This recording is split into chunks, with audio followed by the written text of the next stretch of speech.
5 more NFT games that you can play and make money without any investment. Number 1. Myst. Let's start with something that a lot of people love, and that is the MMORPG genre. We have the game called Myst. Myst is your standard third-person MMO with a lot of things to entice you.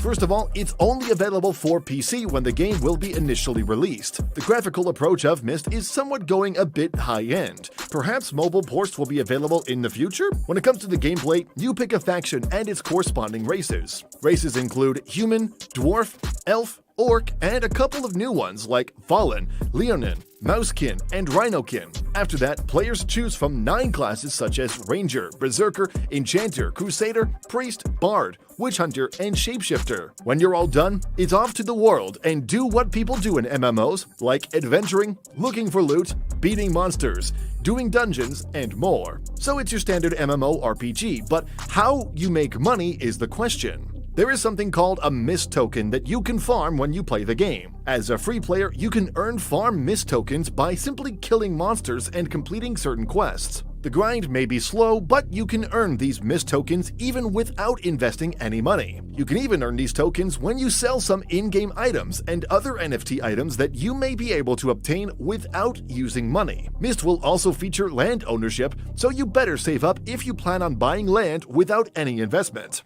Much more will be added if you check the developer and their plans. Now, from one MMORPG, we head to another RPG on our number 2 game. At number 2, we have Forest Knight, which is a tactical and turn-based RPG. The game will come out for PC and Android devices, but not iOS. Too high class. Come back when you're better. Oh god, we're gonna get a lot of comments from iPhone users, aren't we? But the game itself will make for a good handheld gaming experience since the game doesn't demand much when it comes to your device's processing power. Forest Knight has you play your typical RPG, but this time you'll be dealing with strategic combat. Players form a party of characters that they use when they play the game. The party count can vary, but the objective is to take out the enemy team. You control your characters by making them move in areas where they can navigate. Players can choose to skip a move or do an attack to deal damage to the enemy characters. Build up your team when you are able to, since the better your team becomes, the more money you can get. Speaking of, that's where the money-making aspect can come into play. Players can farm the Knight token,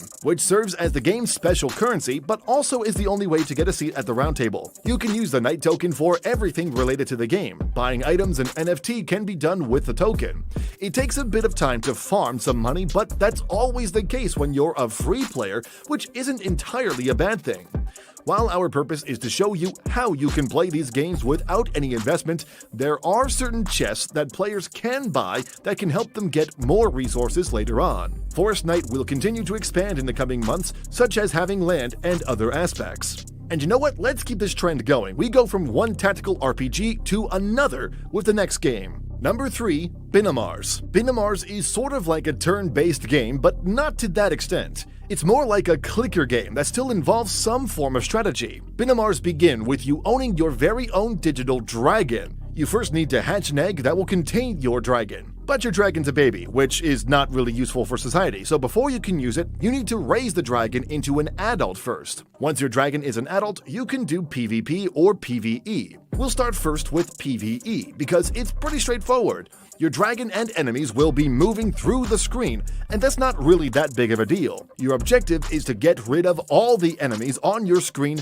before your dragon falls. It is important that your dragon survives, otherwise the level fails and you have to start it all over again. Dragons have different sets of skills that will be ideal for players to choose from. Dragons also have typings that will make them stronger or weaker against certain enemies. These types include the Fury, Horn, Kirin, Mars, and Toothless. No, not that Toothless, but that is a good thought. In the PvP mode, you'll be fighting against other players. The PvP mode can be tricky because you'll be betting something, so if you lose, you'll lose those resources.